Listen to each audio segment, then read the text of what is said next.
Hello and welcome to উদ্বোধন। আশা করছি তোমরা সবাই খুব ভালো আছো। এসএসসি জিডির নোটিফিকেশান নভেম্বরে বেরোবে। তো এসএসসি জিডির প্রিভিয়াস ইয়ারটা আমার মনে হয় এখন থেকে শুরু করলে শুধুমাত্র 2024-25 নয়, তার আগেও যেগুলো হয়েছিল সেগুলো করলে আমার মনে হয় তাহলে হয়তো শেষ হতে পারে। যেহেতু নভেম্বরে বেরোচ্ছে, এক্সাম খুব সম্ভবত জানুয়ারি ফেব্রুয়ারির মধ্যে হয়ে যাবে। তো চলো কথা না বাড়িয়ে শুরু করা যাক। এবছরে যে ম্যাথের প্রশ্নগুলো এসেছিলো তার আজকে আমি প্রথম 5টা প্রশ্ন নিয়ে এসেছি ফার্স্ট ডে ফার্স্ট শিফটে। তো চলো প্রথম প্রশ্নটা শুরু করা যাক। প্রথম প্রশ্ন বলছে এলসিএম অফ 28, 60, 120 এবং 135, মানে এদের লসাগু কত? তো লসাগু যখন বার করব, তো এই দেখো 60-এর ডবল কত? 120। তাহলে 60টাকে এখানে না ধরলেও আমার অ্যান্সার কিন্তু বেরিয়ে যাবে। তাহলে 2 দিয়ে করলে এটা হচ্ছে 14, 2 দিয়ে করলে এটা হচ্ছে 60, আর 2 দিয়ে করলে এটা হচ্ছে 135ই থাকবে, তাই তো? 5 দিয়ে করি, 5 দিয়ে করলে এটা 14 থাকবে, এটা 12 থাকবে, আর এটা থাকবে হচ্ছে 27। 3 দিয়ে করি, 3 দিয়ে করলে এটা 14, 3 দিয়ে করলে এটা 4, 3 দিয়ে করলে এটা 9। 2 দিয়ে করলে 2, 7, 2, 9। এবার বেরিয়ে যাবে আমার অ্যান্সার। এবার দেখো আমার এখানে কি আছে, লসাগুর অ্যান্সারটা বার করার নিয়মটা কি? এখানে এতগুলো রয়েছে, তো এইগুলো আমার গুণ করতে হবে। এই যে এইগুলো আমাকে গুণ করতে হবে। তো 2, 5, 3, 2, 7, 2, 9। তো যখন আমি দেখছি এখানে 5 দুগুণি 10 হচ্ছে, তো 10 মানে লাস্টের সংখ্যাটা সবসময় যাই থাকুক না কেন, যাই আসুক না কেন, লাস্টে 10 আসবে। তো অ্যান্সারটার দিকে একটু খেয়াল রাখো। অ্যান্সারটার দিকে যদি খেয়াল রাখো তাহলে তোমরা দেখো 2 নম্বর অ্যান্সারটায় কী আছে। 2 নম্বর অ্যান্সারটায় আছে 75, 69। 3 নম্বর আছে 76, 26 এবং 4 নম্বর আছে 76, 08। তাহলে 10 তো নেই, মানে লাস্টে শূন্য তো নেই। শূন্য কোনটায় আছে? 7560। তাহলে এটাই হবে আমার অ্যান্সার। বোঝা গেল? এইভাবে কিন্তু তুমি এটা গুণ না করেও বার করতে পারো। নেক্সট প্রশ্ন বলছে কি? নেক্সট প্রশ্ন বলছে what is the third proportional to 16 and 48। তো থার্ড প্রপোর্শনের 16/48 ইকুয়ালস টু 48 বাই এ ধরলাম। তো 16 দিয়ে 48কে কাটলে 3, আর এর মানে হচ্ছে তোমার 48 ইন্টু 3। 48 ইন্টু 3 করলে কত? 144। নেক্সট প্রশ্ন দেখি কি বলছে। নেক্সট প্রশ্ন বলছে এটা।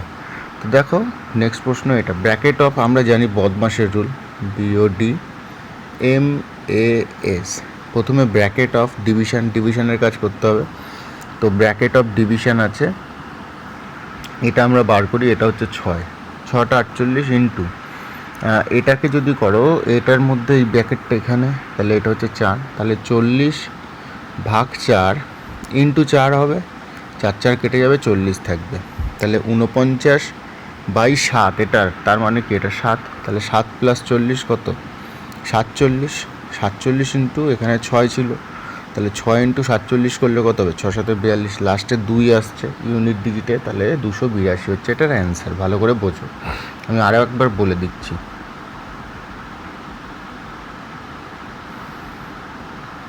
এটা হচ্ছে 6, এইটার দেখো 7, আর এটা থেকে বেরোচ্ছে 4। তাহলে 4-এর সাথে এই 4 তো কাটাকুটি হয়ে গেল। তাহলে 7 আর 40 কত? 47। 47 ইন্টু 6 করলে 282। নেক্সট প্রশ্ন 4 নম্বর বলছে the price per litre of petrol increased by 85%।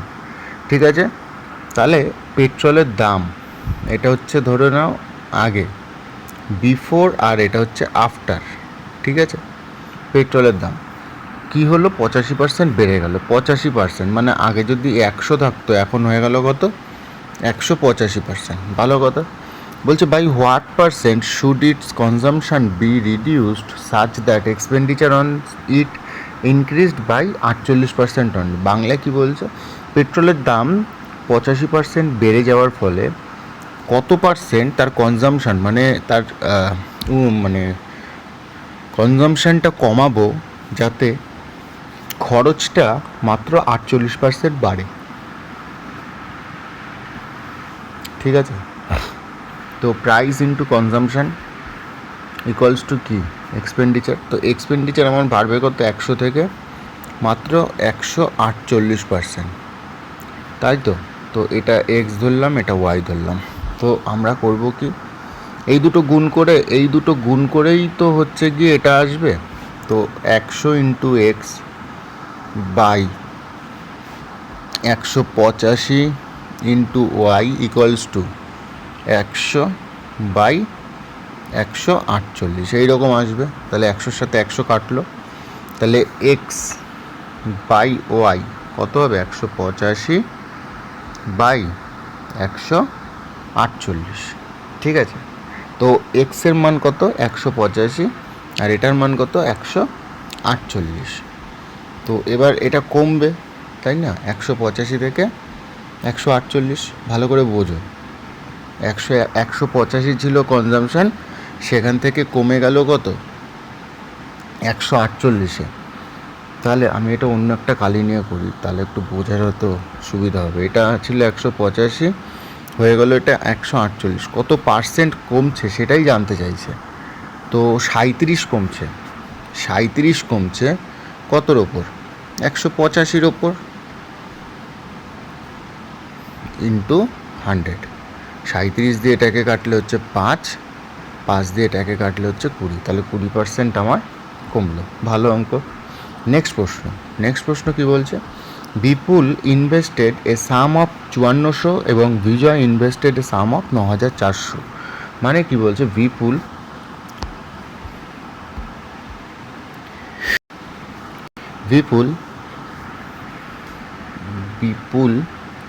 আর এটা হচ্ছে বিজয়। বিপুল কি করলো, 5400 টাকা ইনভেস্ট করলো, এবং বিজয় কি করলো, 9400 টাকা ইনভেস্ট করলো। Same rate of simple interest per Anam if at the end of 5 বছর। 5 বছর পরে কি দেখা যাচ্ছে, 5 বছর পরে দেখা যাচ্ছে বিজয় যে আছে, এই বিজয় বিপুলের থেকে 840 টাকা বেশি পাচ্ছে। তো 5 বছরের জন্য রাখুক আর 6 বছরের জন্য রাখুক, এই দুটোর সাথেই 5 গুণ হবে। ভালো করে বোঝো, এর সাথেও 5 গুণ হবে, এর সাথেও 5 গুণ হবে, ঠিক আছে। তো 5 তো কেটে গেল, 5400 দুটো শূন্য, 9400 দুটো শূন্য কেটে গেল। ডিফারেন্স কত, এদের ডিফারেন্স কত, 40। তো 40 বেশি পাচ্ছে কে, বিজয়। 40-এর ভ্যালু হচ্ছে 840। তাহলে একের ভ্যালু কত, একের ভ্যালু হচ্ছে 21, তাই তো। একের ভ্যালু কত, একের ভ্যালু 21। এইবার বলছে find the rate of interest পার অ্যানাম। এই যে 21 টাকা যে বাড়লো, 21 টাকা যে ও বেশি পাচ্ছে, বা 840 টাকা যে ও বেশি পাচ্ছে, তাহলে রেট অফ ইন্টারেস্টটা কত ছিল। আমি এটা ধরলাম 1%, 1%-এ 21 টাকা, ঠিক আছে, 1%-এ 21 টাকা। আর আমি না আরেকটা মানে ভালো করে তোমাদের বুঝিয়ে দিই বিষয়টা, নাহলে হয়তো অনেকেরই সমস্যা হতে পারে। দেখো, বিপুল 5400 টাকা রেখেছিল এবং বিজয় 9400 টাকা রেখেছিল। ক বছরের জন্য, 5 বছরের জন্য। তো সিম্পল ইন্টারেস্টে রেখেছিল, সিম্পল ইন্টারেস্টে। এইবার 5400 টাকা, ভালো করে বোঝো, 5400 টাকা আমি যদি 5 বছরের জন্য রাখি 1% রেট অফ ইন্টারেস্টে, তাহলে আর 9400 টাকা আমি যদি 5 বছরের জন্য রাখি 1% ইন্টারেস্ট, আমি তো রেট অফ ইন্টারেস্ট জানি না, তো 1% হিসেবে ধরলাম।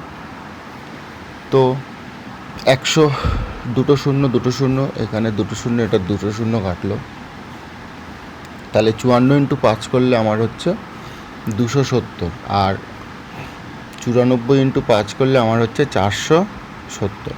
আমি এখানে কত টাকা বেশি পাচ্ছি, 200 টাকা। ওরা বলছে ও বেশি অ্যাকচুয়ালি পাচ্ছে কত, 840 টাকা। তা আমার 200 টাকা ওর 840 টাকার ভ্যালু সমান। তাহলে 20-র ভ্যালু হচ্ছে 84, তাহলে 10-এর ভ্যালু হচ্ছে কত, 42। তাহলে 1-এর ভ্যালু কত, 4.2%, তাই তো। এইটাই জানতে চেয়েছিল এখানে, এই যে 1 নম্বর অ্যান্সার হচ্ছে এখানে সঠিক। তো আমাদের যেটা বেরিয়েছিল আমাদের যেটা বেরিয়েছিল সেটা হচ্ছে তোমার 40 টাকায় 840 টাকা বাই 40 টাকা, মানে 21%, 21 টাকা বেশি বেড়েছিল। ঠিক আছে, তো ওটা ডিফারেন্স করে করলে আমাদেরও 4.2% হয়ে যেত। ঠিক আছে, তো এই ছিল প্রথম 5টা অঙ্ক। প্রথম 5টা অঙ্ক যদি তোমাদের ভালো লাগে তাহলে অবশ্যই চ্যানেলটাকে একটু সাবস্ক্রাইব করে দিও, আর বন্ধুদের সাথে একটু শেয়ার করো। আর যদি ঠিকঠাক মতো সবার রেসপন্স থাকে তাহলে আমি একটা প্লেলিস্ট বানিয়ে দিচ্ছি। প্লেলিস্ট আমার অলরেডি বানানো আছে এসএসসি জিডির, তো প্লেলিস্টটা তোমরা শেয়ার করতে পারো সবার সাথে। আর প্রিপারেশানটা ভালো করে করো যাতে তোমাদের ফাইনাল সিলেকশানটা হয়ে যায়। অল দ্য বেস্ট সবাইকে, ভালো থেকো সবাই।